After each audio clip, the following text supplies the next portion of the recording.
آیات مبارکہ کے اندر جاہل کا اجتہاد اور ائمہ مجتہدین کا اجتہاد، ان کے اندر فرق اللہ نے بیان فرمایا کہ کسی جاہل کے پیچھے آپ چل پڑو، اس کا اعتقاد کرو، یا پھر ائمہ مجتہدین۔ یہاں پر اللہ نے دو لفظ استعمال کیے، لا یعقلون اور لا یہتدون۔ لا یعقلون اور لا یہتدون، یعنی انہیں عقل بھی نہیں ہے ولا، اور اس کے بعد ولا یہتدون، وہ سیدھے راہ پر بھی نہیں ہے۔ یعنی کہ ایک اب آپ صلی اللہ علیہ وسلم کا جو دین مبارک ہے،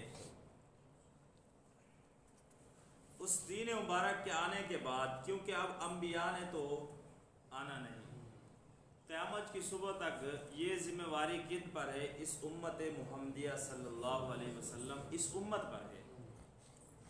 اب جو ائمہ مجتہدین ہیں، جیسے امام ابو حنیفہ ہو گئے، امام شافعی ہو گئے، اور امام احمد بن حنبل، اور امام مالک، امام ابو یوسف رحمہ اللہ، یعنی کہ جتنے بھی امام ہیں، یعنی کہ وہ مسائل اب قرآن مجید کے اندر بھی آ گئے، احادیث مبارکہ کے اندر بھی آ گئے، پھر اس قرآن مجید اور احادیث میں سے کیا کرنا؟ استخراج کرنا، کن کا؟ مسائل کا، مسائل کا استخراج کرنا۔ تو اب کوئی یعنی کہ امام ابو حنیفہ کے مقلد ہے، اور کوئی امام شافعی کے مقلد ہے، اور کوئی امام ابو یوسف کے، یعنی کہ ہر امام کے پیچھے، لیکن ہیں سارے کیا ہیں؟ مجتہد ہیں۔ اب دوسرے نمبر پہ ایک جاہل، جیسے یہ لوگ کہتے ہیں، جب اب یہاں پر اللہ نے یہ نہیں فرمایا کہ یہ کون، کسی کا تذکرہ، اب جو بھی وہ شخص، وَإِذَا قِيلَ لَهُمُ اتَّبِعُوا مَا أَنزَلَ اللَّهُ، جب ان سے کہا جائے کہ اتباع کرو اس کی جو اللہ نے اتاری ہے، جو اللہ نے قرآن مجید اتارا، جو احکام اللہ نے اپنے محبوب پر نازل کیے، ان کو مانو، تو آگے سے ان کا جواب کیا ہوتا ہے؟ بل، ہرگز نہیں، ہرگز ہم انہیں نہیں مانیں گے۔ کیوں نہیں مانیں گے؟ کیونکہ نتبع ما الفینا علیہ آباءنا، کہ ہم تو اپنے آباء و اجداد کے دین کو مانتے ہیں۔ اب ان کے آباء و اجداد کفر پر ہو، آباء و اجداد کفر پر ہو، تو جب تم اپنے آباء و اجداد کی تقلید کرو گے، آباء و اجداد کے پیچھے جاؤ گے، تو کیا تم سیدھے راستے پر ہو سکتے ہو؟ جب اللہ فرما رہے وہ خود ہی سیدھے راستے پر نہیں ہے، لا یعقلون ولا یہتدون، وہ خود سیدھے راستے پر، ایک تو ان میں عقل سمجھ نہیں اتنی کہ وہ مسائل کا خود استخراج کر سکے، مسائل کا خود استخراج کر سکے، ان میں اتنی عقل ہے اور فہم نہیں ہے، اور دوسرے نمبر پر ولا یہتدون، اور وہ کیا ہے؟ سیدھے راستے پر بھی نہیں ہے۔ ایک سیدھے راستے پر ہو پھر تو تائید کرو، جیسے حضرت یوسف علیہ السلام نے فرمایا تھا نا قرآن مجید کے اندر، واتبعت ملت آبائی ابراہیم و اسماعیل و اسحاق، کہ یعنی کہ مشرکین سے کہا تھا پچھلی آیات کے اندر کہ میں تمہارے ان لوگوں کی اتباع نہیں کرتا جو اللہ کو نہیں مانتے، میں ان لوگوں کی اتباع نہیں کرتا جو اللہ کو نہیں مانتے، میں کس کی؟ واتبعت ملت آبائی ابراہیم و اسماعیل و اسحاق، میں ان کی اتباع کرتا ہوں جنہیں میں نے پایا، یعنی کہ حضرت ابراہیم، حضرت اسماعیل، حضرت اسحاق، اپنے یعنی کہ آباء و اجداد۔ اب یہاں پر آباء و اجداد کون ہے؟ ابراہیم، اسماعیل، اسحاق، ان کی تائید کیا ہے؟ ٹھیک ہے، انبیاء ہیں، انبیاء ہیں۔ تو اب اگر کوئی صحیح ہو، تمہارے امام ہو، یا مثال کے طور پہ والدین صحیح ہے، والدین کیا ہیں؟ صحیح ہیں، اب ظاہر سی بات ہے ان کی مان کر چلنا نیکی کے کاموں کے اندر۔ اب اگر والدین ہی برے ہیں، والدین ہی سیدھے راستے پر نہیں ہیں، اور اگر تم ان کی مان کے چلو گے تو پھر ظاہر سی بات ہے تم سیدھے راستے پر ہو نہیں سکتے۔ تو یہاں پر اللہ نے یعنی کہ فرق بیان کیا کہ اگر تم ان کی مان کے چلو گے جو صحیح راستے پر ہیں، تو پھر تو تم کیا ہو؟ ٹھیک ہو، ان کی تم اتباع کرو۔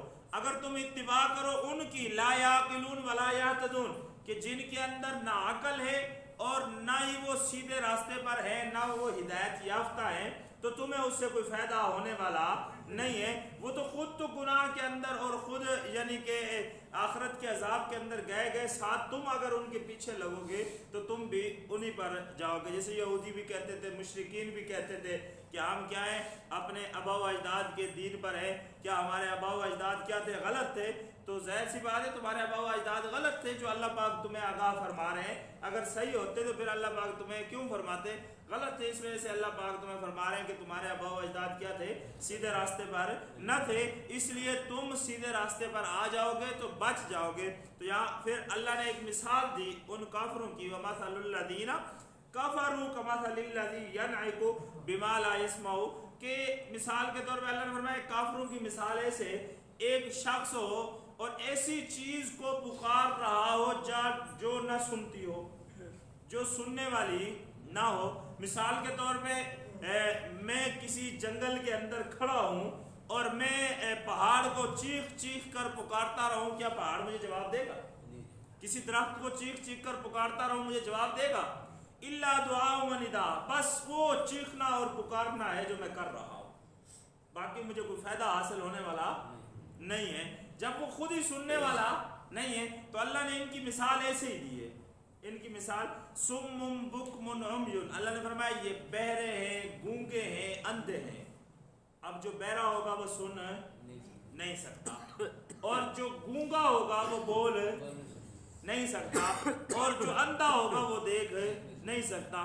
اور جس کے اندر یہ تینوں صاف پائے جائیں، بہرا بھی، گونگا بھی، اندھا بھی، وہ کسی کام کا ہے نہیں۔ اللہ نے فرمایا یہ کافر ایسے ہی ہیں، سم بکم عمی، یہ بہرے ہیں، سن بھی نہیں سکتے کہ ہدایت کی بات ان کے دلوں کے اندر اتر جائے، نہیں اتر سکتی کیونکہ یہ بہرے ہیں، اور یہ گونگے ہیں، ہدایت کی یعنی کہ کوئی اچھی بات ان کے زبان سے نکل بھی نہیں سکتی، جیسے گونگے کی زبان سے کوئی الفاظ نکلتے نہیں ہیں۔ اور اس کے بعد اندھے ہیں، اندھے ہیں کہ یہ اللہ کے حبیب کو، اللہ کے کلام کو، ان کو دیکھ نہیں سکتے، کیونکہ اللہ نے کیا ہے پیچھے پہلے اس پارے کے اندر کہ پردہ ڈال دیا ہے، آنکھوں کے سامنے کیا ہے، بظاہر تو دیکھ رہے ہیں لیکن ہدایت کے راستے کو یہ دیکھ نہیں سکتے۔ تو اس وجہ سے اللہ نے فرمایا یہ بہرے ہیں، گونگے ہیں، اندھے ہیں، فَهُمْ لَا يَعْقِلُونَ،